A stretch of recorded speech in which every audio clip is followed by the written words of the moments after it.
environmental conditions in really old buildings. And when we have owners who are neglectful, that poses a huge risk to their neighbors because their buildings can fall apart, pieces can fall off and harm other properties or neighbors and be blight in a neighborhood, and no one wants to live around that. There's confusion in the community about who was cited and when over a blighted building, and there is also confusion as to how the city employs inspections and where and who gets cited and who does not. So those are all dynamics that are at play under this topic. There are some simple solutions, and there are solutions that Michelle and I employ when we are fixing people's homes in the city program and in our Revival Grants program, which we provide free home repairs for low-income homeowners. Gutters is number one. That is a no-brainer. It's not too expensive, and that is very important to keeping water away from buildings. Again, maintenance is important. You can't let your gutters get clogged. You must have gutters, and so that's not true for a lot of homeowners or building owners. They don't install those, maintain them properly, but they can do so much to maintaining a structure. Termite contracts have to be in place. Even brick buildings have wood structural members that can get eaten away by termites and termite infestation. And so you can just pretty much assume that most buildings in the city have termites. And so having a building under contract is, a multi-year contract is $1,000+ commitment, and that can be challenging for a lot of building owners, but it's essential. In our Revival Grants program, we make home repairs, structural repairs, repairs to ensure that moisture is staying out of a building. And then as a little lanyard, when we close up the building, we like to put the building under termite contract for 3 years, just so the homeowner has a little bit of assurance that they're going to keep that building from getting eaten up by the termites. Renovations. In the time of HGTV, renovations are beloved. We love to, do cool stuff with our houses, but when you do something like try to go for an open floor plan and take out structural walls or structural members of a building, you are actually compromising its structural integrity and can lead to its collapse. So the Karnofsky Taylor shop, which you saw a few slides ago, the brick building that was down here, that was Louis Armstrong's home for a while as a boy, it was amazing in the building. People were surprised it fell down. Well, it didn't have the wood structural members, the walls, the partitions inside to actually brace those brick walls. You've got to have walls, you've got to have rooms, and when people start tearing old buildings apart, try to get an open floor plan or digging big cavities in behind the walls, cutting through original joists or structural beams to put in wires for internet and TV and all of that, that actually compromises the structure of a building. So we have contractors that don't know how to properly renovate historic structures in a way that will keep them safe moving forward. And the city has reported that there have been 2 shotgun houses that have collapsed in recent years because they had interior renovations going on and the contractor just pulled too much of the inside out and they just literally collapsed on themselves. So it's important information for people to have. We also have brick, and so the 3 buildings that collapsed in recent months, they were all brick.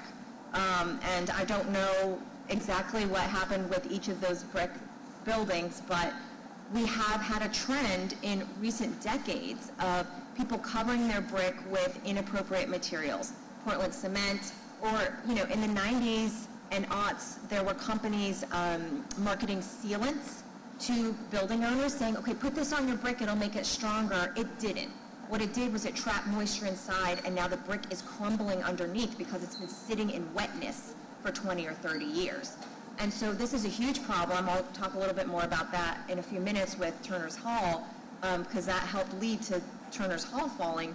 But this is something that we're seeing come of age across the city, where people put things on their brick structures 20, 30 years ago thinking that they were strengthening the structure, and actually they were doing grievous harm that is now coming of age and going to cause problems across the city. Renovating historic structures is expensive, and you all know this. This is not a surprise to anybody. And so people try and cut corners sometimes. We don't blame them. It's hard. It's hard for us as preservationists to say, you need to go pay for a new wood window in your historic structure. It's going to cost $1,200. well, I could buy a vinyl window for $300. You know, it's really hard for us to just, you know, to defend how expensive historic building materials are. And we have tools for certain people. You know, historic tax credits are there for commercial, people using, you know, redeveloping commercial structures, and that's helpful. But for just a regular homeowner, it's really hard and expensive to maintain a historic structure. That's part of the reason we stood up this program with you all this year. And it's gonna go a ways, but the need is so great. We already have like 85 people on our waiting list. I think if more people knew about the program, we could probably have thousands of people on our waiting list.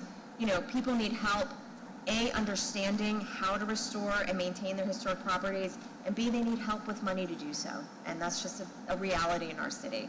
But without the money, without the investment in maintaining these historic structures, they are compromised. We also hear, incidentally, and would be interested to see structural reports to prove or not that, you know, our traffic, our potholes cause harm to historic structures. It was reported to me that Turner's Hall, and again, I'll show you the slide in a moment with the building that collapsed, but that there's a large pothole right to the side of Turner's Hall, and that when trucks would hit that pothole, the whole building would shake. And when that happens, that damages the brick, that damages the structural integrity of the building. So when that's happening 150, 500 times a day, that building's shaking constantly because of the potholes and the bad roads, that's a big problem. And that is something we live with. We are built on a swamp, and we do the best we can with infrastructure maintenance. But that is a reality here. And so, you know, a ban in 2015 on large trucks in the French Quarter helps significantly to keeping those buildings from getting nicked or from having constant shaking. So that might be something that is considered in certain neighborhoods, is limiting traffic flow for certain types of vehicles.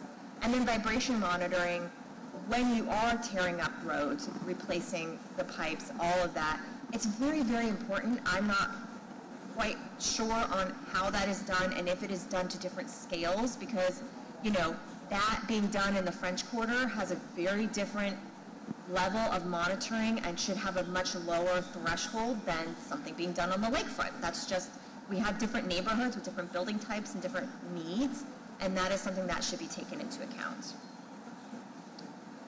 And then, you know, one thing that is reported to us often is that neglect has no consequence. And I don't say that to blame anybody here. I personally commend everybody who works at City Hall. I think they're heroes and they're my friends.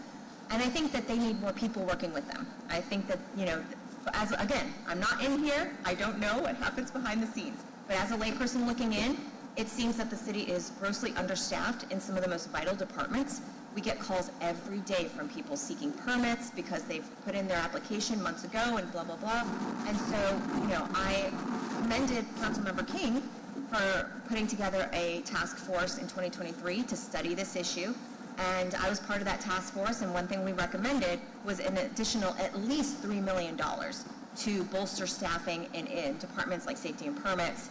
And unfortunately, you know, that advice just kind of went where it went, and the 2024 budget did not really reflect substantial staffing increases in any of these departments. So, you know, from my perspective, the city has to invest in personnel to improve inspections, permitting, and holding negligent property owners to account if we are to get a handle on these collapses citywide. So just running through the three major collapses that happened and just kind of unpacking them a little bit. So the first was 1410 O.C. Haley Boulevard. That was in September. It had been unoccupied for over a decade. It had been owned by a woman since 2008 who was cited almost annually by safety and permits, code enforcement for neglect. And we can't find on One Stop or evidence anywhere that she was ever really held to account. I don't know that the building was ever adjudicated. And so this is kind of an example of sometimes property owners, you know, do something to their building and they're cited within weeks. Other times property owners own their buildings for over a decade and nothing happens. So we would love to see some transparency in terms of how buildings are inspected and cited, and then there has to be follow through. It doesn't look good to take people's buildings away, but when they are dangerous, it has to happen, and there are so many buildings that have been neglected for decades now that need to be taken away from their neglectful owners, or immediate measures need to be forced to stabilize them and cause renovations that will stabilize the structures. So Turner's Hall, this is one I referenced several times. This is 938 Lafayette Street. This was not an issue of neglect, quite the opposite. This was an issue of good intentions gone wrong. And so the building owner hired a company to re-stucco the pillars and fix the bricks on the bottom of the building. And what they found was that inappropriate sealant had been put on the bricks, or the stucco was trapping moisture. And so when they started removing the bad stucco in the hopes of replacing it with good stucco after repointing these bricks, the building began to collapse because the bricks underneath were just crumbling. Luckily, the contractor and other people rushed in and were able to stabilize the structure before it completely collapsed. And it does look at this point like a full rehabilitation will be possible of this building, but it's just kind of a poster child for, good maintenance 2 or 3 decades ago that actually has caused really, really grievous harm that the building owners didn't really understand. And so, emphasizing to building owners, you have to have your structures inspected regularly. I cannot stress that enough. We tend to only order an inspection of our house or our building if we're going to sell it. But in these climates, with the age of our buildings, if your building is over 100 years old, you need to be having it inspected, every other year or so, because you have to catch issues like this before the whole building collapses. And again, just to reiterate, this was the building where there's a giant pothole next to it, and so the staff of the Louisiana Endowment for the Humanities reported for years that every time someone would hit that pothole, their whole building would shake, and so that's just a huge problem. And then Hastings Place on Magazine Street, it had been unoccupied for 3 years. There is some question that there are 4 buildings directly behind it that have burned in October, and so it seems very likely that either the fire itself and the extreme heat or the water inundation to put the fire out damaged the structure. I don't know what was going on inside the structure. Again, if they had taken out walls to try and make it open floor, loft, concept, that could have absolutely helped lead to its collapse as well. But this had violations from the HDLC for several years also. It had a new owner. The new owner, unfortunately, was trying to get it right, and this happened, so that's such a bummer. But when a building has violations for several years, it's not going to be surprising when it collapses.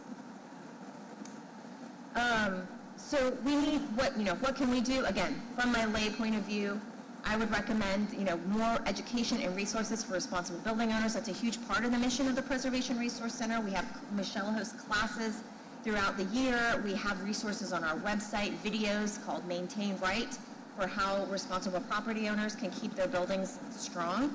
And we're so excited to be partnering with you all on this historic home repair program, and I hope that there's future opportunities to partner to further improve education and building maintenance for people in the city.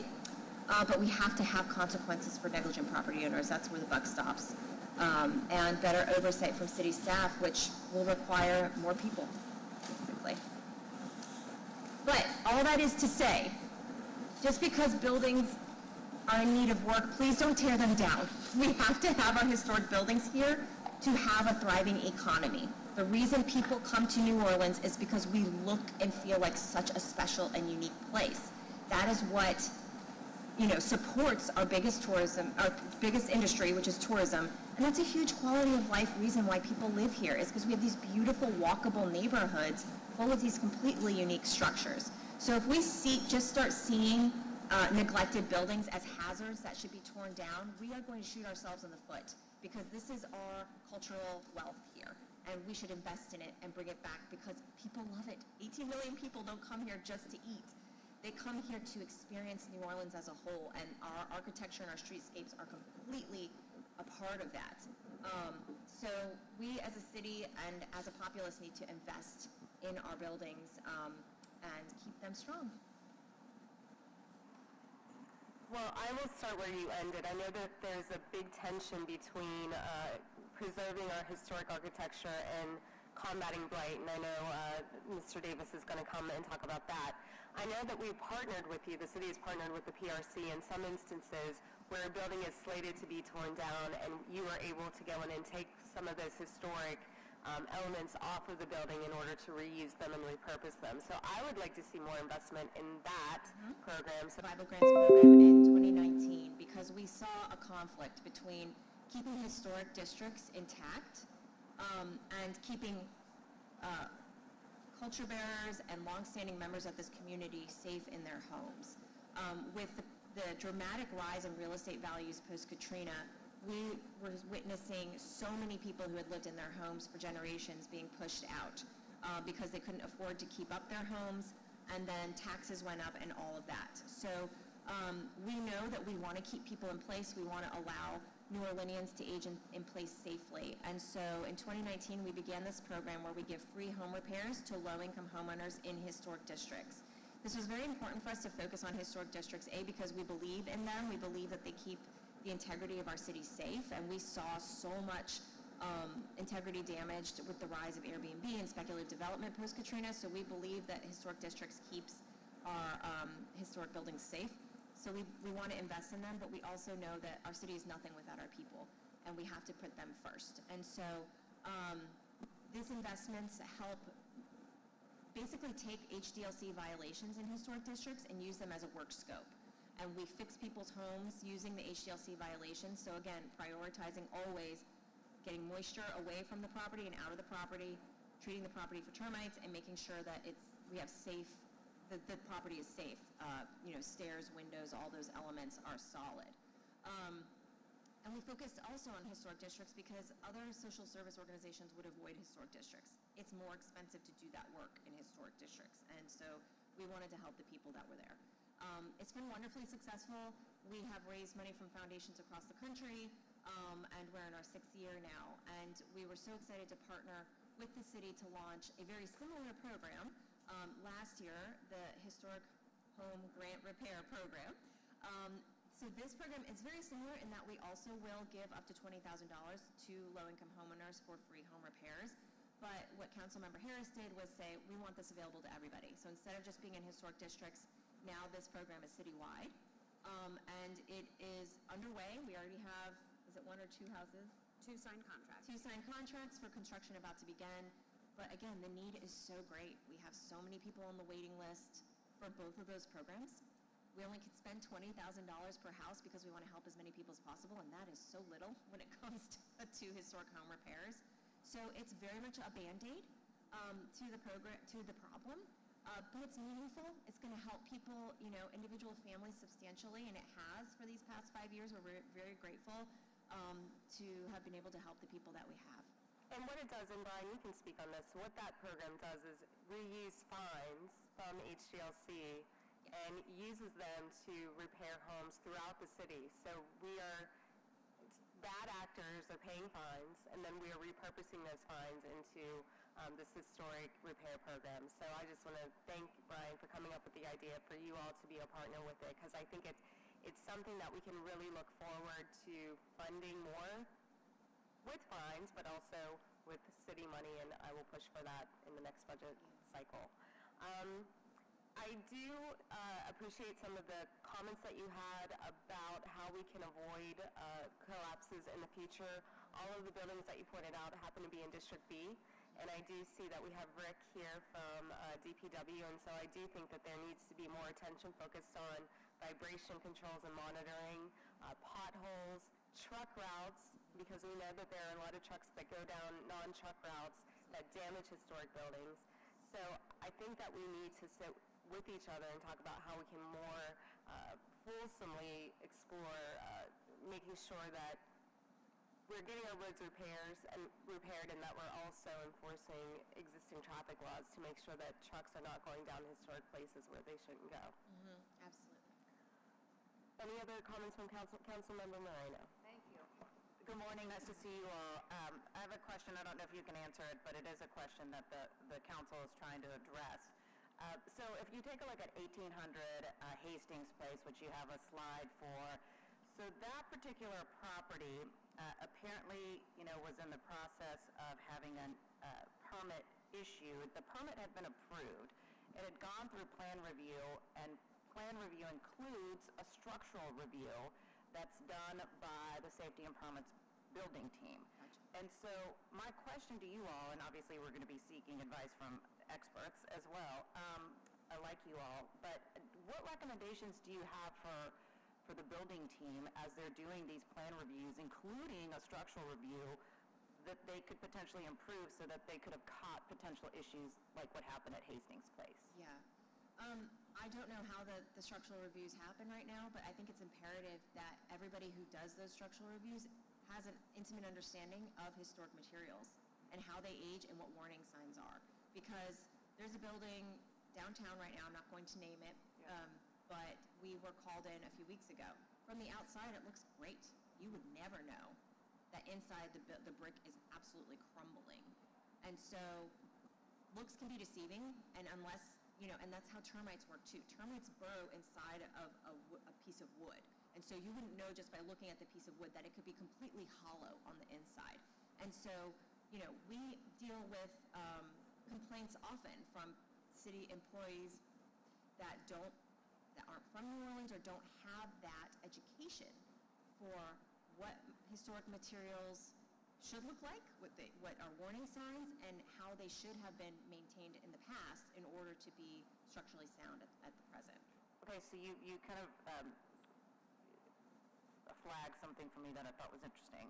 So you said that you received a report about a building downtown, and I understand that you don't want to mention the name of the building, but when you receive those types of reports, and you as an organization is concerned about the level of structural soundness of this building, what are the steps that you take? So we go visually assess the building, and then basically the next thing we do is we call a structural engineer. Having structural engineers available, and unbiased structural engineers, we tend to only see them when somebody wants to tear something down, it seems. Is there like a notification to the city as well, though? Well, no, because this building wasn't flagged by the city. It was flagged by a woman who lived in an apartment in the building and saw cracks in the wall, so she called us. I think what would be really helpful too, as we all work collectively together on this, is that when an organization like yours that has such expertise on this, when you all see something that is problematic in a building that potentially could collapse, that you alert the city. That you're like, hey, we're seeing this, we're sending an engineer, this is a problem, we want you all to be alerted, because now the city can take specific action of like, let's not send big trucks down this, road, or let's alert, whether it's Department of Public Works, or whether it's even our first responders, that there could be a potential issue with a major building downtown. I don't know if it's a major building or not, but with a building downtown. Right. So I think that, all of us have a role to play, and working together is, I think, the best way that we're going to be able to solve this. As you probably saw on this agenda, myself and Councilmember Harris have a motion where we want to bring in engineers' expertise. We do not have all the answers, but we want to go to people who have much more knowledge on this issue than us to help us find those answers as to, how do we ensure that we don't have building collapses? How do we become a safer city that way, right? Yeah. But that doesn't mean those are the only experts we want to rely on. That's why you're here today, and it has to be all of us working collectively to get this fixed. Absolutely. Please rest assured that if we thought a building would fall down, we would have notified you all immediately. But it would be good for us to be in touch with just kind of like a watch list of like, we see some problems, we're not worried about an imminent danger of collapse, but we see some problems. But that would also be great from, the city used to have a kind of blight demo list as well, and so I don't know where things stand with that, but it'd be good to have a transparent list of buildings for us to understand too. Yeah, got it. Okay, thank you. Councilmember Green. Yes, good morning. Good morning. I do want to tell you, as someone who's been involved with real estate my experience with regards to properties. But Hurricane Katrina exposed the fact that many people don't know that the termites have eaten the wood behind the walls. You don't really have indications. You may have a trail that goes from the outside of the house, or you may not, to be very honest with you. And that's the challenge. I don't want anybody to, walk away thinking that the city just ignores any property and then it falls down. Because some people have that impression that there aren't any inspections taking place and that's why property is falling down. You can't see through your visual inspections, you can't see the possibility of them falling down many times. Code enforcement, in my opinion, in my district, has done a tremendous job in getting rid of blight. But I'll tell you, every time I look at the list of all of the hearings that had to happen, the temporary restraining orders, the things that stop them from doing their job, I recognize that the city is limited. I want you to look at, in addition to what we're going to do here today, in terms of hiring a structural engineer, which is just the beginning. Because at the end of the day, you still have to know what's going on behind the walls. You don't know if there's cracks in the slabs. For example, a property that's been vacant since Katrina, that's not against the law. We don't know if there's a crack in the slab inside the property. It has to be reported to us. But I also want the Preservation Resource Center and others to look at state law and the limits that are imposed upon the city and municipalities. I understand why they exist sometimes, because you don't want government going in, taking property from people, just saying, making up things. But some of the limitations that we have are not because we aren't motivated and don't put the money into them. There are laws. There are restrictions that hurt us. And I also will tell you that many times code enforcement identifies an emergency, wishes to tear down a house, and then they're opposed by the Historic District Landmarks Commission. And that's a tremendous challenge to that office to then have to go to court and come to the council to get that done.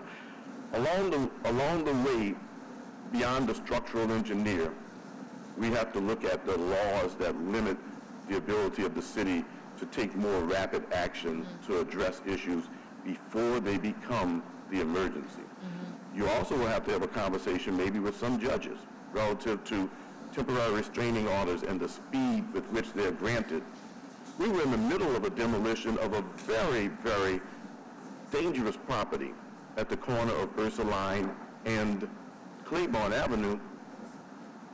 And in the middle of the demolition, 60% through, a temporary restraining order was issued by a judge, and the building was clearly, I'm not blaming the judge, because there's a law involved. That's why you have to look at a state law. Right. But the bottom line is that in the middle of a demolition, a property which could have fallen on the property next door, a temporary restraining order was granted in opposition to what the city was doing at the time. My general point is that there are laws that limit our ability as a city to address some of the issues in terms of addressing properties before they become emergencies. I want to make it clear to anybody, I understand we don't want government to go into property that they don't have authorization to go into, because it's not just us. Later on down the line, there could be abuse of that. But we do want to look at the fact that there are laws that make it such that we have to wait until almost the last minute to be able to demolish. Very good point. Just want you to think about that. I'd be glad to talk to you about it. And I think that you'll hear, if you ever have a discussion with code enforcement, you'll hear a bit of frustration with the city attorney's office as to how many times we have to go to court on a property that clearly could be falling on somebody or a child if the child walked onto the property. Right. Okay. Thank you. Thank you, Councilmember Green. Any closing comments? I just wanted to just say briefly, to your point several minutes ago about deconstruction, that the city of San Antonio has recently enacted a citywide policy that basically forces all demolitions in historic districts to go through a deconstruction process. And that has created a whole new industry of reclaimed materials, and it has been a fantastic addition for the city to put in place. And so I'm happy to kind of draw up a white paper on that for you all, if you are interested, and send it to you. Absolutely, because what the shame of it all is that, we see these, again, historic buildings that are being torn down, and we know that they're filled with medallions and fireplaces and ornate woodwork that somebody would love to get their hands on, but it ends up in the landfill. So yes, if you could draw up a white paper and also give us whatever city code that San Antonio has, Yeah. that would be wonderful, and then we can look at it to get it implemented here in the city. Wonderful. Thank you for inviting me. Thank you. Please reach out anytime with any questions or follow-up. Thank you. And I know we have 2 public comment cards. I'm going to wait until after fire department and code enforcement speak, so if y'all could come on up. Councilmember, while we are transitioning, let's recognize Councilmember Morales joined us, and if we could approve the minutes. Sure, let's do it. I'll move to approve the minutes from the last quality of life meeting. Seconded by Councilmember King. All in favor? Aye. Aye. And let's get a motion for the economic development. Do we have a quorum for that right now? We have a quorum for the joint meeting, so we can go ahead. All right, I'll move for that. Second. Seconded by Councilmember Morel. All in favor? Aye. Thank you.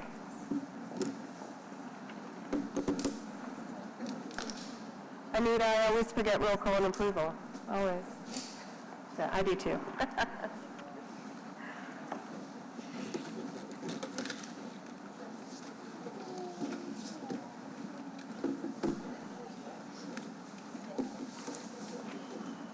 All right, if you guys could all introduce yourselves so we all know who we're talking to. Chief Zachary Grimion. I'm the Chief of Fire Prevention, New Orleans Fire Department. Roman Nelson, Superintendent of Fire. Good morning, Austin Wiltie, Interim Deputy CAO of OBES.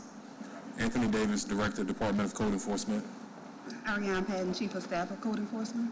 Ashley Givens, Council Liaison for Code Enforcement. Y'all can get started. Honorable City Council, good morning. Once again, thank you for having us here today to have this discussion in reference to collapses throughout the city. Although we firmly believe in the Department of Code Enforcement, all those are anomalies, considering that less than 1% of the demolitions that we do throughout a year collapse. For the most part, we catch the majority of all those buildings before they get to that particular condition, and certainly we are not structural engineers, so we don't have the answers as to why these 3 particular buildings that we're talking about today potentially collapse. For the Department of Code Enforcement, and I thank PRC for their comments earlier, and we've met with PRC and had conversations with PRC how we could partner and try to help. But the fact still remains is that the Department of Code Enforcement does not demolish a lot of historical properties. And the properties that we are demolishing have been in communities for at least a decade. They haven't been occupied. In addition to being termite ridden and being a public eyesore and nuisance to a community, it's just been sitting there and with no possible means of someone trying to repair it. And so, yes, we act expeditiously because we talk to the neighbors in that community, and the folks that live in that community, they want that blight removed. And so we do all we can to work with community organizations and other folks in the department. I meet with home builders. I meet with community members. Anybody that would like to meet with me in trying to restore a piece of property, we'll work with that person or group to restore a piece of property. But in many cases, sometimes we do meet with these folks. We come to an agreement, and they break the agreement. And I have an obligation as the director for the Department of Code Enforcement to obey blight. So if the agreement is broken, we move forward. So we are aggressively doing those things. In terms of 1410 to 1414, Aretha Castle Haley Boulevard, I will tell you, and I understand that PRC said that there was cases back to 2009, which could have been. We may find that a lot throughout the Department of Code Enforcement, but the fact of the matter is, even if we had cases back that far, and if they paid their fines, those cases are closed. There is no further action that the Department of Code Enforcement can do in order to, the only thing that we can't do, we can't make people pay. We can fine them all day, but they still have to pay, be willing to make the payments that they've been assessed and fined for those properties. In this particular case, I will tell you that in the summer of 2024, due to the overwhelming number of cases that was in the, what I would like to call the title research abyss we had to make some managerial and departmental decisions on how to move forward because the current workload was untenable. There was no way that we could work through it. So as a director, I made the decision that we were going to archive cases over a certain number of years old and had certain violations because those cases were really no good anyway because they had to be re-inspected and started from scratch.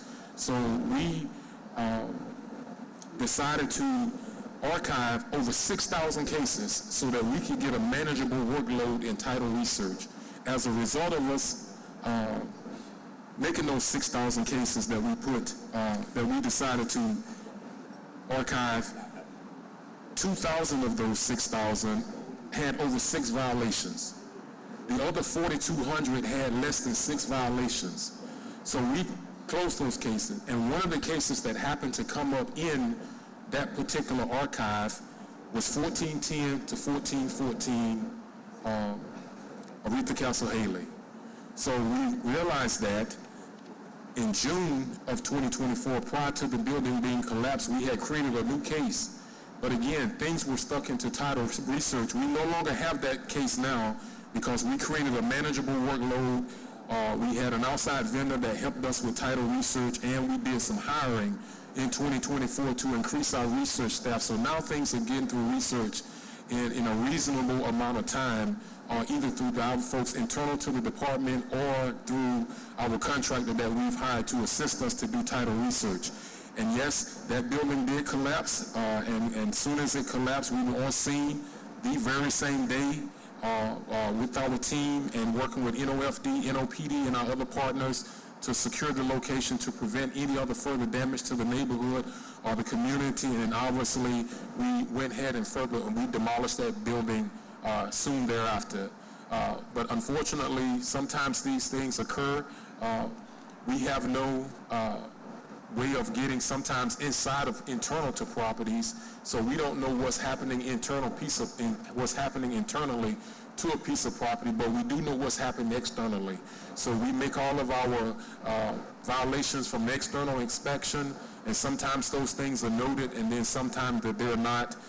But again, we believe it's an anomaly, and the department strives each and every day to try to find properties, to keep properties from collapsing. I will tell you lastly, before I turn the floor over to the other members of the panel here, is that just like in 2025, we have a piece of property that we've been trying to get down because we are fearing that it would collapse. And we know what just happened with the snowfall going onto a roof that's had water intrusion, that's obviously made the studs shift and the joists and everything else in the house. So we've been keeping an eye on those properties, and we were able to get there and stabilize that, though thankfully, before it fell onto another piece of property, and to protect everybody that we could into that community. So again, code enforcement is doing what we're doing our very best to try to keep buildings, abate buildings that are in very bad condition, but given the volume of blight that still exists across the city, there may be a time or two when this anomaly does take place that the building just gave way, either due to age or just deterioration conditions due to the abandonment and blighted property. But we are doing our very best to try to take care of as much blight as we possibly can in all communities holistically across the city of New Orleans. Mr. Davis, before you go on, I have a couple questions. So now you have enough people for title research, or do you need more resources there? Because I know that's been a huge stumbling block. We need more resources still in title research, but given the volume of cases that we do per month and inspections that we do, so our priority for 2025 is to get more researchers and get more inspectors so that we can get after blight a whole lot more. Do you have enough budget to have additional title researchers hired and onboarded? We need more. I have to come back to the council again, to ask for more money, but we are prepared to submit that information and can justify why we need those people going forward. One of the things that our office is asked often, and I question this, is we have so much blight, and it's in the hands of negligent property owners. Yes, ma'am. What can we do as a city to get those properties out of the hands of negligent property owners, and I know that there are two attorneys up here, out of the hands of negligent property owners, back to the city stock, and then auction it off to someone who's going to be responsible, take care of it, bring it back to life. Because we have such an overstock of blighted properties, and there are so many people who would love to get their hands on them, people who are working folks who would love to restore properties. What can we do? Can we do anything through the city? Is this a state initiative? How can we get people to get their hands on these blighted properties? Yes, ma'am. Thank you for that question. We're going to have to improve somewhere in some of the ordinances because, you know, even if the properties goes through a sheriff's sale, none of those things are short, and they're going to take a while. Right. So while we're still trying to get a piece of property out of a bad owner's hands, that blight is still remaining in that community. It could be in a horrific piece of blight, where the piece of blight is being used as a drug house or, God forbid, something far worse. So while we're trying to get it through to a sheriff's sales, and those things just take some considerable amount of time, and there is a gap there. That's a gap. I believe that we as the city of New Orleans, because code enforcement hands are tied, once we bring people through an adjudication process, we find those folks, and then the folks have to pay, and then the folks don't pay, but then there's really nothing else that the Department of Code Enforcement can do. So there needs to be some options on what to do if we cannot get owners to pay for the fines that they've been, you know, assessed for their property, because they're still not fixing it. Right. They're very, as you stated, they're very negligent owners who have not laid a brick in 10 years and have no plans to do anything with their property. And so to hold on to this piece of property, they file these ad nauseum temporary restraining orders that stops us from doing anything. Yeah. And again, I think that is another gap that we need to try to figure out how we can get beyond that, because these owners have no intent of fixing these properties. Yeah, I think that's our next step in this process, is to figure out a legislative fix to make sure that we can speed up the process, because there's so many blighted properties, I mean, everywhere. And again, where they're falling down, where your team has to go out and secure buildings that are open, and then assess that fine against a negligent property owner who's never going to pay it. It's going to pay it. And so how can we get that building back into commerce while preserving the historic integrity of our neighborhoods? Yes, ma'am. And that really is the fix that I'm looking forward to figure out how we can do that together and holistically, along with making sure that things are structurally sound. I do want to go back to 1410, 1414, Aretha Castle Haley. Do we know why that building collapsed? I know you all went to demolish it. Do we have any thoughts about why? I saw some photos of the roof being, had vines and other things on it. Do we know exactly why it collapsed? We have the Department of Safety and Permits here, as well as the director from HDLC VCC. I know code enforcement have not seen an after-action report or anything in the fire department. I'll let them come in and see if they found out any other further causes of collapse. If I could, real quick, I think it's important to note that all the root cause analysis is ongoing, and I don't think we have, definitive analysis or conclusions on any of them. I mean, a lot of them look to be a number of contributing factors, and so I think what you'll probably hear a lot today is that there's not a one-size-fits-all solution, but I think, like you said, we're looking to collaborate and look at this holistically, with the understanding that Louisiana law obviously protects, private property rights to a great extent. So there are some limits. Yeah, we have to find the holes in those limits. So should I not ask about Hastings Place or Lafayette? I think we're prepared to answer I think that. we are. Give me 1 second. You're prepared to talk about those two and the factors that caused the collapse? Can you go ahead and go into that now? Well, go ahead. So for 1410 to 1414 O.C. Haley, as Director Davis mentioned, the property was on DCE's radar, and there was a complaint recorded as recently as June 11, 2024. I have here that all the fines and fees were satisfied in 2017 from a 2015 case. Again, we talked about archiving. My understanding is that was also a recommendation that had been proposed by Nicole Heyman, who went on to Chattanooga to archive some of these older cases. So there was some consensus with that path forward, so I do want to put that on the record. But I think out of all of them, I think remaining unoccupied and vacant, expose the elements, those sorts of things are the things that we're looking at. But out of the three of them, I think that's the one where we have the least amount of information in terms of like a root cause analysis. Can you, while I have you, because there are other comments from council members, can you talk about Magazine Street and Lafayette Street?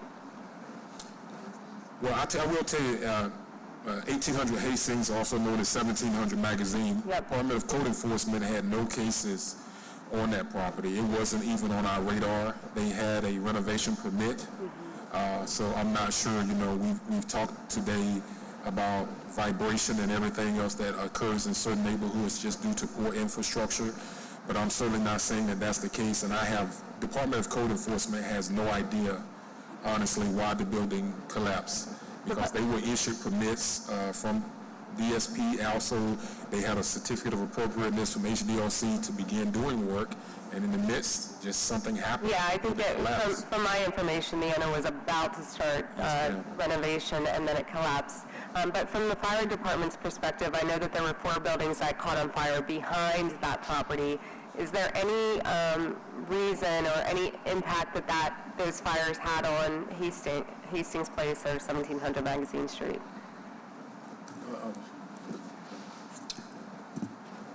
Good morning. Good morning. The fire streams used to extinguish those 2 fires, none of them were aimed at the property in question. And it's very sobering for the New Orleans Fire Department because we actually stood on that very roof when that fire was going on. So from all of indications, it was the building that was adjacent to it that was the original fire building or the building of origin and not the one next to the property at 1800 Magazine. And from code enforcement's perspective, those 4 buildings that caught on fire, have they been remediated yet or are they still undergoing remediation? No, ma'am. I'm tracking 2 houses that burned Yep. at that corner. We just IDC'd both of those properties last week. We should be posting this week, and so our plan is to demolish both of those properties because they're 75% greater burn and damage, and the neighbors have been complaining about them since the fire took place. And we waited because we had got information that the ownership had insurance and was going to do something about the properties. But once again, those properties haven't been touched since the fire. And so we inspected those properties last week, and we are about to get rid of 2 of those properties right next door. And then the other 2 properties they have permits to undergo reconstruction? I'll be honest, I have to check because I wasn't tracking 4, I was only tracking 2. I have to get information on the other 2. Okay, I look forward to that Yes, ma'am. information. Okay, Councilmember Green, Councilmember Morrell, Councilmember Moreno. Thank you again. My question is directed to code enforcement, but the city attorney may want to comment. Many times we receive online comments or comments on Nextdoor or places like that saying, you all know who the owner is. Why don't you just demolish the property? Could you talk about title research so that people are educated as to why that even occurs and what are some of the difficulties? And then I'll ask you to just comment on, and if you feel that you want to get back to me, that's fine. Okay. On limitations that state law imposes upon our ability to move quicker. So the first issue would be a quick explanation of title research and why that has to happen. Why you can't just go to NOLAassessor.com and it says this is the owner, and so you file against that owner and then demolish 2 weeks later. Okay. Could you Yes, answer sir. that So question? very briefly, title research can last anywhere from literally an hour to weeks. It depends on the number of owners that own that property or heirs that's assigned to that property. One of our first stops is that we do go to the assessor's office, but we know that that's not correct because people don't update the assessor's information. So we look into land records, and we also look into CLEAR to try to figure out who are all of the owners or heirs that's associated with a piece of property. And then once we find out that information, each and every one, we've had some properties where there's 50 plus owners for a single piece of property. And by law, every single one of those owners have to be noticed. Every one of them. So sometimes that's why I say things can be stuck in title research for a considerable period of time, and it just takes time for us to get through those. And then we try our best to be transparent with that and pass information to folks. We try to keep people updated on where the case is that, listen, no, we understand that case is ongoing. We have not forgotten about it, but it has to get through title research before we can take the next step of now noticing people so that we can set them for an administrative hearing and to get them in here. So that's the quick answer to the thing on title research. As far as the state laws that are limiting us in the department, would you like to elaborate on that? Go ahead. No, I mean, I think you touched on it, having to notice all of the owners, also, our other, we talked a little bit about sheriff's sale. I think tax sales are also kind of up in the air right now because of changes to the tax code and everything. So I think just wanting to know, like, where, trying to get the properties in the hands of responsible ownership. And I know I didn't go all the way through to 938 Lafayette, but in that case, we had a very responsible owner who was, working with HDLC, working with, Cypress, Jonathan Tate, who are very well-respected, reputable firms and engineers. And, sometimes things, just go wrong so, some of the things, if you don't mind, if I just elaborate on some of the information we've been able to draw from that. And I know Mr. Carrier actually is in the audience and can probably elaborate on it as well. But the owner was repairing, trying to be a good steward of the property. They were working on tuck pointing and restuccoing in preparation for painting.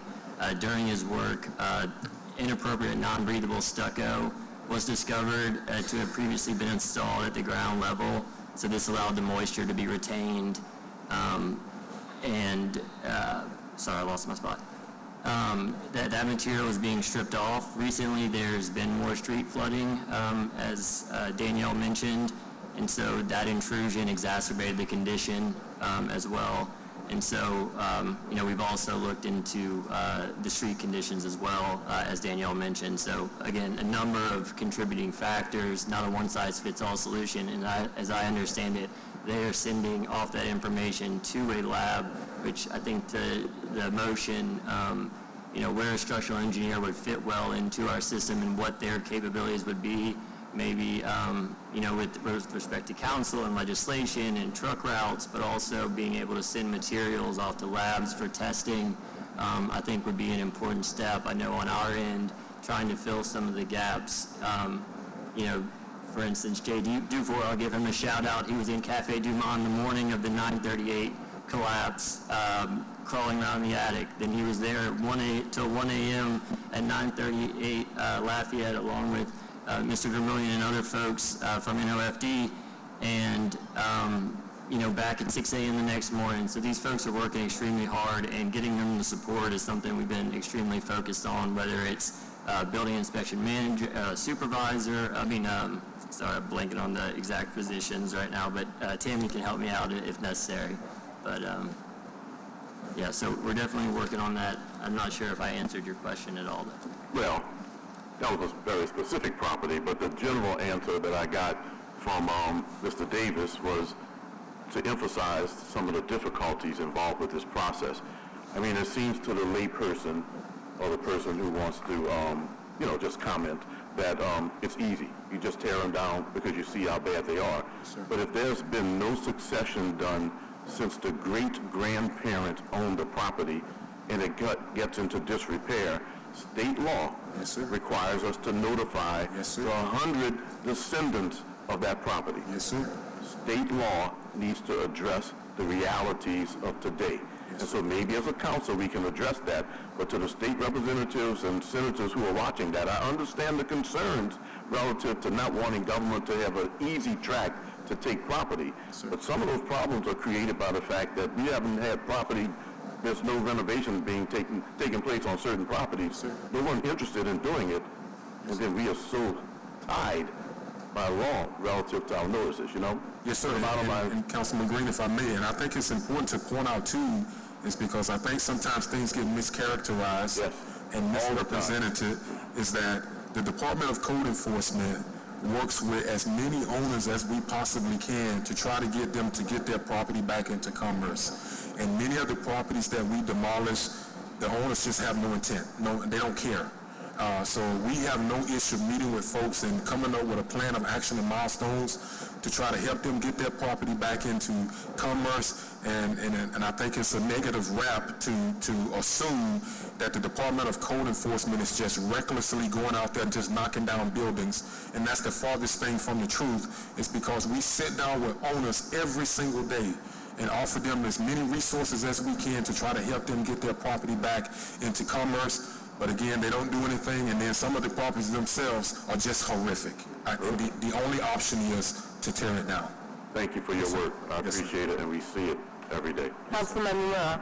Thank you. First, I want to start by thanking Code Enforcement, Safety and Permits, City Attorney, CAL's office for the work on Plaza Tower. Yes, sir. I think that is indicative of what happens when all departments pull in the same direction, that we have movement on something that is probably the most significant symbol of blight in the city of New Orleans.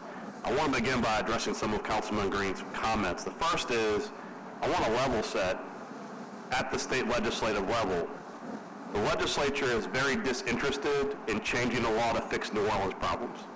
And I say that because every city has problems with the challenges that face us when it comes to identifying title, for example, clear title, the individuals who own property. There are a host of expedited processes to get to that. You know about the process of hiring curators. You're not required to hunt for heirs forever. You're hired to hunt for heirs to a certain point, appoint a curator, and move forward on the process. Yes, sir. One of the things we need to do as a city is to say, we are going to take the position to get extremely aggressive, to upfront tell the court that after the timelines have run, we're not looking for heirs anymore. We're going to hire curators and move forward.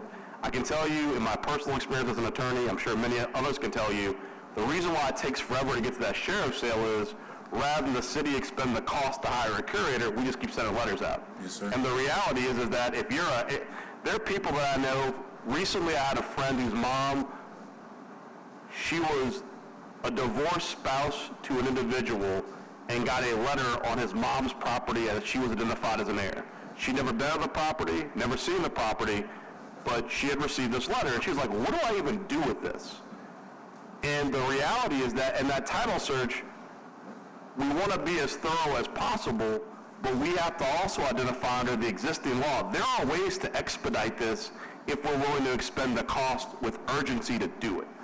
So I want to level set, when we have problems at the city level that are unique to New Orleans, and I say that insofar as there are not a lot of properties falling over throughout the state. We have an urgency here to deal with our own commercial blight issues, but because other cities don't have the same blight issues, the resistance you always get is they don't want to rewrite the law for the whole state because New Orleans has got a problem.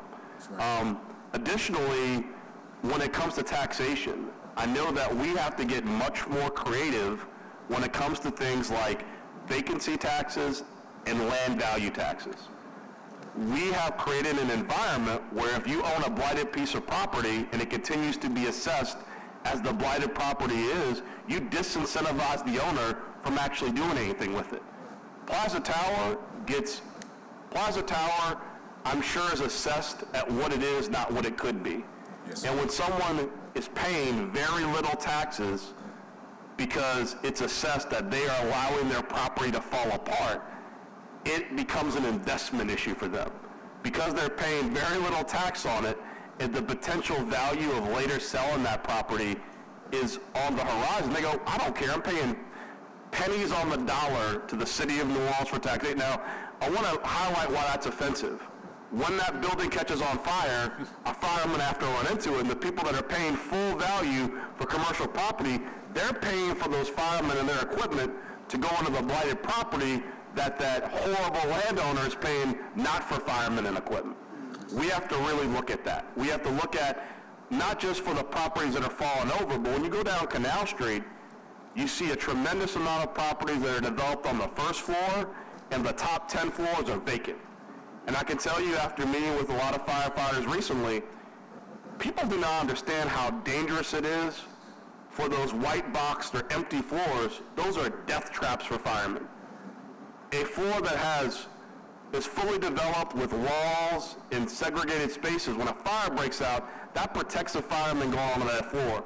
When you've got a bottom floor that's developed and the top floors are vacant, each of those individual floors that a fireman has to go onto will kill them.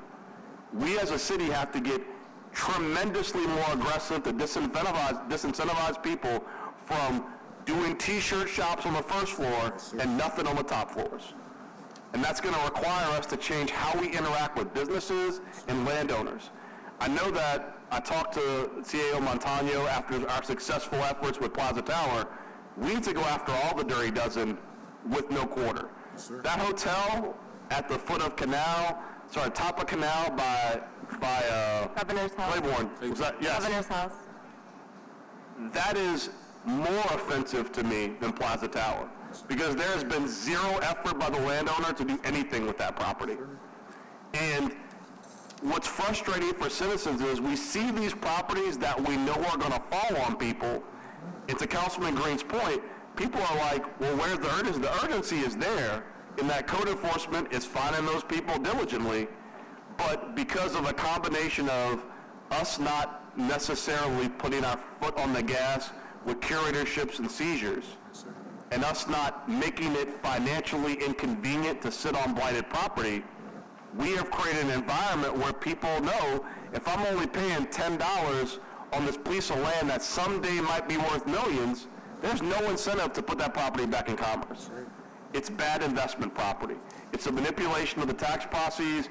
We're going to have conversations with the assessor on how he assesses these properties, because it's one thing if you've got a struggling business that has a somewhat functional commercial property that's trying to keep it in commerce, and somebody who's sitting on a piece of property that's never been in commerce that is potentially worth millions, that if they are allowing the assessor to undervalue their property to maintain it as investment.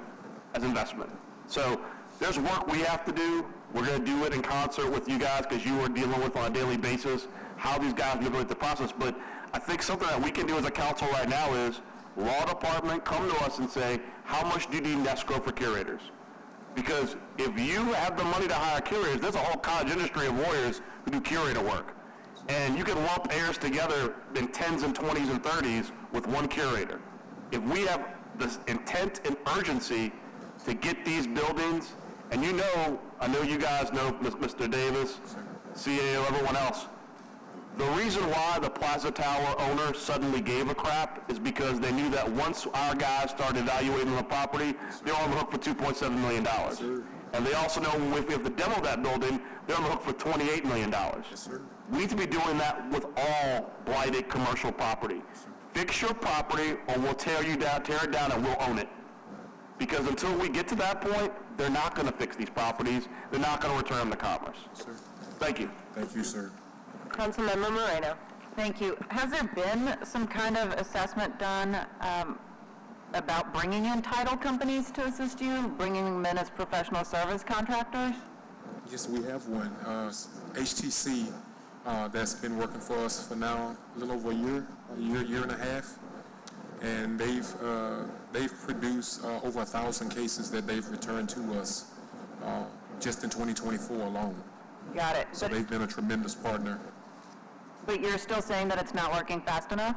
With the volume of inspections and cases that we open monthly, we need more. So do you need to bring in another firm?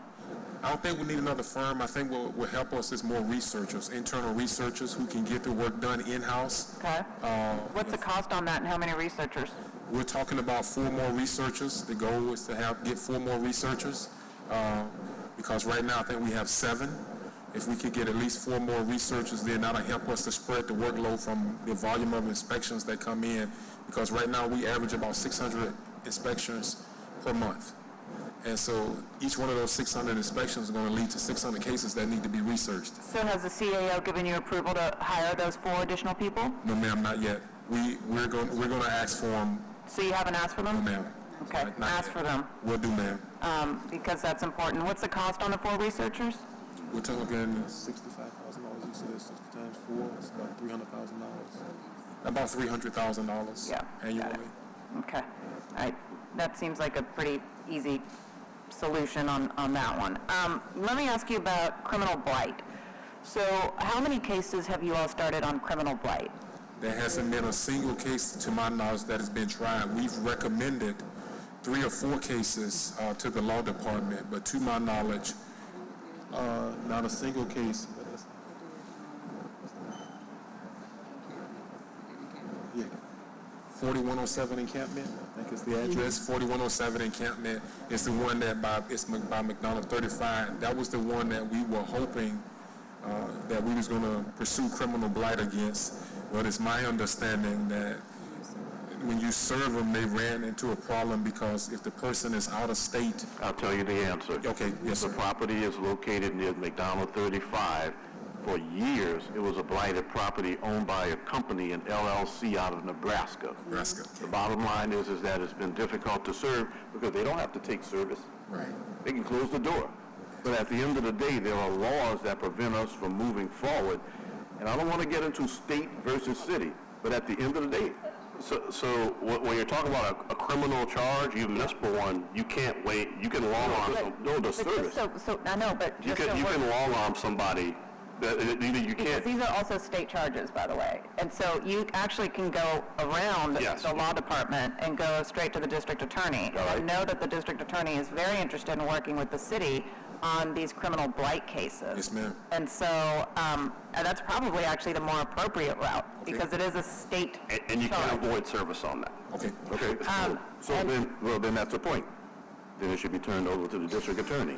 Yes, I've been working City with them on a few other items, so I'll definitely reach out to Daniel Sharks and Yes. others. Daniel is the one to go to with the district attorney's office. He is very interested in pursuing criminal blight cases, because to your point that you made earlier is that you have some property owners who own multiple properties in the city of New Orleans, and they don't care about any type of fines or penalties, and they'll keep you in court for years because they want to avoid any type of fine or penalty and whatever. And in the meantime, they create danger in our neighborhoods. And so those are the types of individuals that you certainly should make examples of. Yes, ma'am. And so that's where I think criminal blight, that statute is a good tool to use. Because if they don't care about civil court, well, maybe they care about criminal charges. Maybe they care about criminal court. And so I also want to mention that there are going to be potential changes that I'm working on with the district attorney's office for criminal blight to make it even easier, not only for us here in New Orleans, but for around the state, for different jurisdictions to be able to utilize. And then finally, safety and permits. Can I ask a question to safety and permits? Hey, Tammy, do you mind coming up? I just wanted to ask Tammy, because I mentioned this when PRC was up. Can you tell me what is when plan review is done, and a structural review has to be part of the plan review, and I'm specifically talking about the Hastings property that collapsed, because it had gone through plan review, which includes a structural review. What entails a structural review?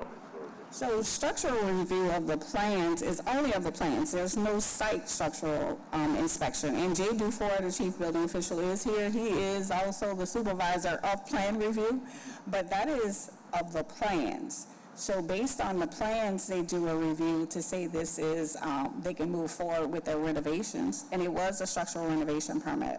And so, but when you do a structural review, is it ever taken into account that, hey, there was a fire all around this building, and obviously firefighters to put out the fire had to dump so much water over these buildings? Is that ever part of your structural review when you're looking at plans, just on kind of the kind of history of what could have happened to that building?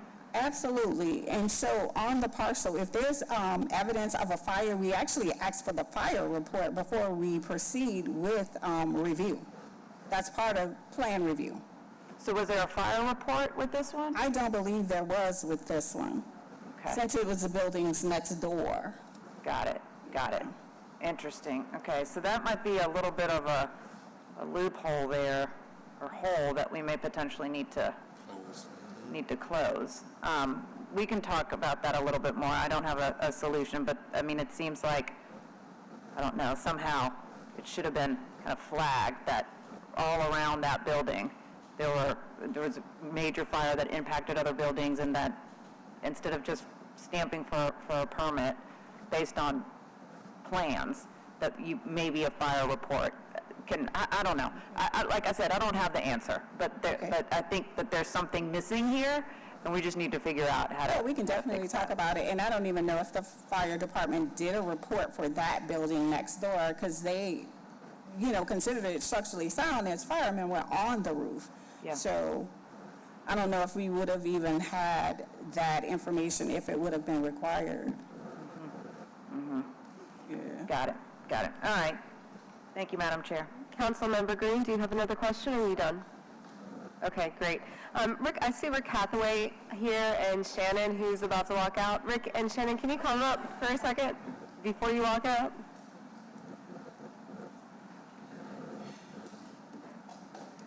I want to talk about two things with y'all.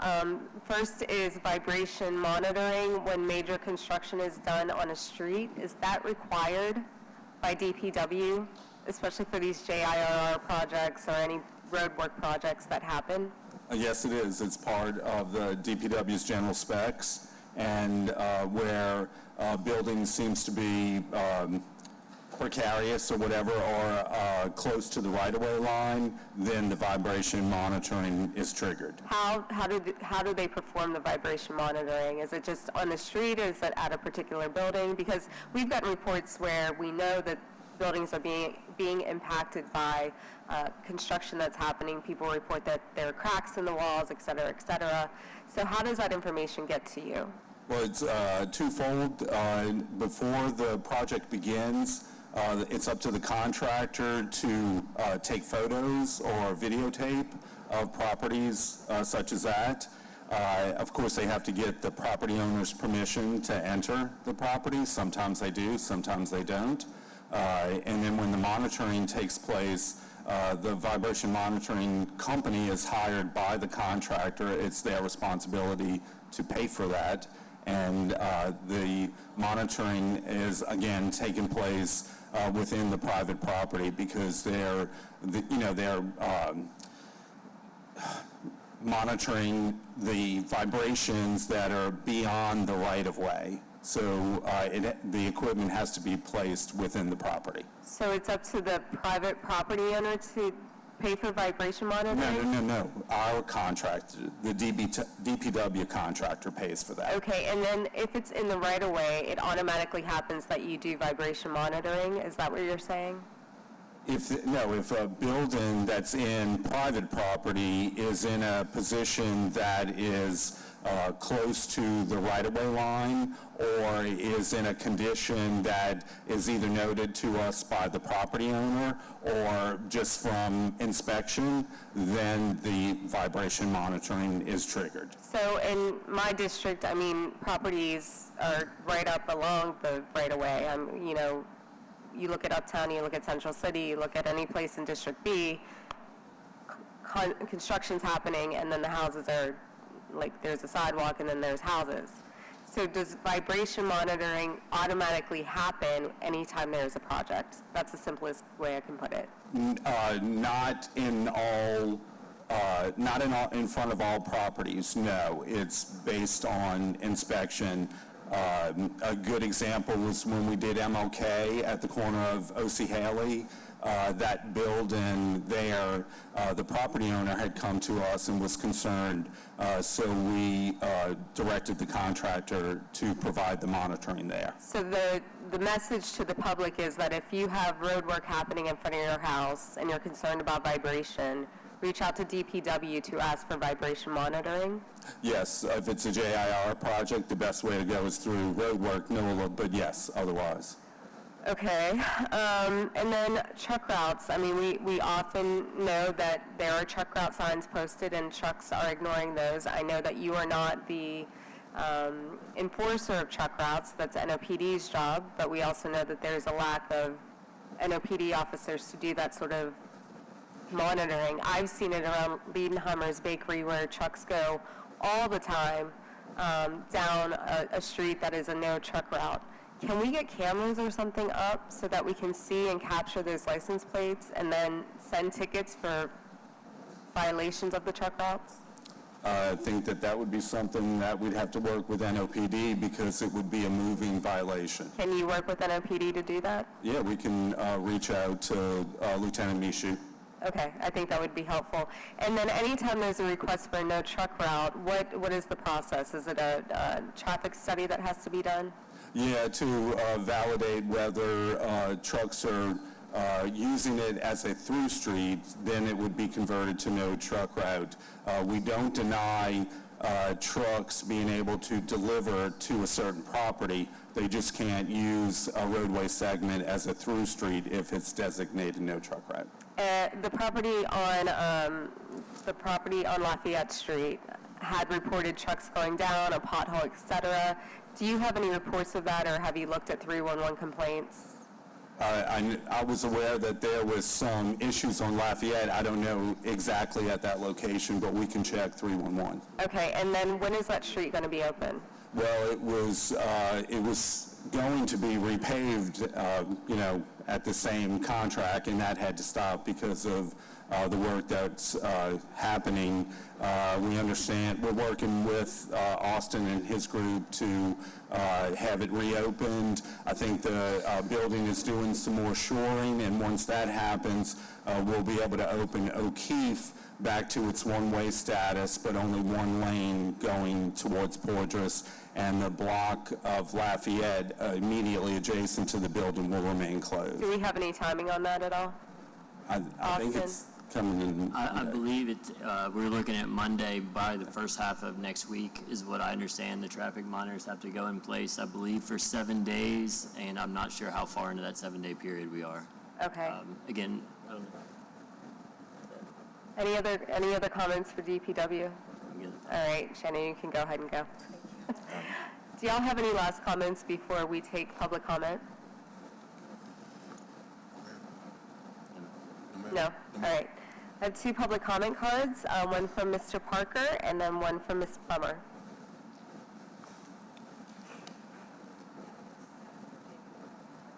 Oh, okay. I guess, hold on for a second. JP? Mr. Parker, you're for JP's personal privilege, right, on the security contract? Okay, hang tight 1 second, okay? And Ms. Plummer, same? Ms. Plummer, you're also for the security contract? Okay, just hang on one quick second. Oh, you want to talk on this? Okay, you'll have to fill out a card afterwards, Ms. Plummer.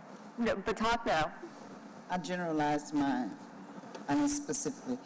When you talk about property and stuff, I want to caution you guys that what we know out here in the field on the streets is that a lot of the new gentries use code enforcement to take property. I've had to go before, especially the historic district of preservation, they get on my nerves. I was a public health nurse working for the city of New Orleans. We were the lowest paid nurses in the city. One of my colleagues, she's now 80-something years old, I had to go before the historic district twice. She has a property on Annunciation, and she kept getting letters about the fact that she needed to put gutters on her house. And to Mr. Eugene Green, when he's talking about the law, there's no law in our charter that says you have to have gutters on your home. And the fact that she lived on a corner and that the next house was so far away from her, there was no way she was going to be flooding the property adjacent to her. And then they tried to get her to put gutters, and I said, there are $1 million properties in Baton Rouge that don't have gutters. Why are you trying to force this elderly woman? If you want gutters, find a program that will put a gutter on her property. So when I heard the young lady talk about monies, where's the money going? Who knows about the money to get these things done for these poor people? Secondly, I've had to have, she had got letters because they say that they didn't like the railing she had on her steps. And she had to go before them. And I said, well, if you don't like the railing, buy her some railings to your liking. Because as long as HUD is okay with the railing and she could sell her property to someone who's going to have a FHA loan, that's it. So I just want you all to caution these things because you have people who are looking at these properties and coming up with all kind of stuff to put fines, and then these elderly people can't pay these fines and they lose their property. Thank you, Ms. Plummer. And we do need to do a better job of announcing and publicizing these programs to folks in the community, especially the newest program that has a waiting list, but we need to find more money to support that program. Okay, I think we are on to the next item, which you want to take? I got one online comment. Okay, and then you can do number 4. This one is from Ashley Saban. She says, please, we live in 1816 Hastings Place greenhouse. The orange house is unsafe and an extreme health and safety hazards. There is all around. There is nothing from preventing it from falling down and collapse as well. That will create a worse issue. Please tear it down. Great, thank you, Anita. If you could read number 4, item number 4. Sure. This is a motion to issue the council RFQ for recommendations concerning a structural inspection program. It's a motion directing the council chief of staff to conduct a competitive selection for an engineer or an engineering consultant to provide a recommendation to the council related to a program instituting structural reviews in order to prevent further building collapses. Thank you, Anita. Obviously, everything that we've talked about today is the reason why we are moving forward with this RFQ to try to get in an engineering consultant to assist us with their expertise and to not only, of course, assist the city council in legislative initiatives, but assist city departments as well. So that's all that this does. If there are no more public comments, Anita, I'll go ahead and move this forward to the full council. Move to approve. I'll second. Seconded by Councilmember Harris. All in favor? 4 yeas, no nays. Thank Now you. it's your personal privilege. Yes, I have 2 quick personal privileges. The first, Mr. Ogden, come on up. So, first personal privilege, there was an issue with, Roger, go to that right there. There was an issue with the scheduling. There's 2 meetings today. There's this one, and there's also a governmental affairs meeting. Mr. Ogden is supposed to come before the governmental affairs meeting to answer his question about a board appointment. I'm going to give him this moment of personal privilege. Just 1 minute. I'm going to ask you a question, ask everyone there. You can answer it, and then we'll have it on the record as necessary. So, Mr. Ogden, you're up for the aviation board, as I recall? Yes. Yes, so why would you like to serve on the aviation board? Well, I was first appointed by the previous mayor, Andrew, I guess about 12 years ago now, to help lead the design, construction, and development of a new terminal. And we completed that, and I had every expectation that I would move on. But good thing for New Orleans is that we have passed our 15-year projections in terms of air traffic, and the airlines have actually come to us and are seeking expansion. And so I think I'm the glue that, from the perspective of the board, to make sure that this new development is in keeping with the architectural design, the function, et cetera, of the initial new terminal, which has been so successful. So that's the reason. Otherwise, I'd be... That is more than most give, so that was efficient. No. It's all, we're going to have on the record. Thank you so much. Appreciate you being here, Roger. We'll visit soon. All right, my second personal privilege, Mr. Parker wants to make a comment on security at Lincoln Beach, so I'll give you 2 minutes, Mr. Parker, if that works for you. And that's all I have, Madam Chairwoman. Great. Yes, what's that? Oh, you want to comment too? Okay, so that's fine. Just one quickly as possible, and then another quickly as possible, because these are. This is about the 3rd time that we've come before you about that Lincoln Beach security contract. We have tried numerous times to get in touch with Mr. Tredd. He has refused to meet with us, so we have to come to you, the council. Please, we have to find out why our minority companies, our black companies, were denied this security contract, and the city went into Mississippi to get a Mississippi company to do what we have right here in the city. We cannot talk about economic development and inclusion when we find out that we have companies here in the city that can do the work, but yet and still they are not given the chance. Please, someone on this council, economic development, look into that contract, please. We need answers. Thank you, Mr. Parker. Ms. Plummer.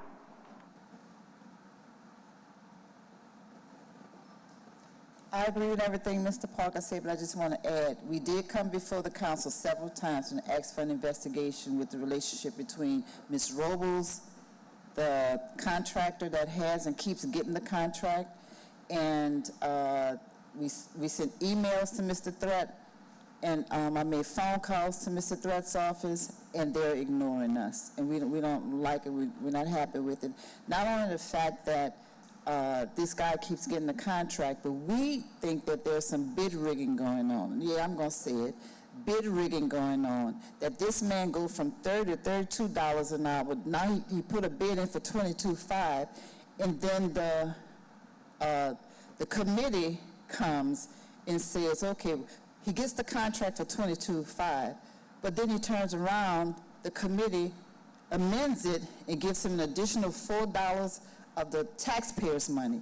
If his bid was $22.50, he should get it at $22.50. Not the taxpayers have to come and give him $4 more. We don't like it, and we're still asking for that investigation. Thank you, Ms. Plummer. That's all I have.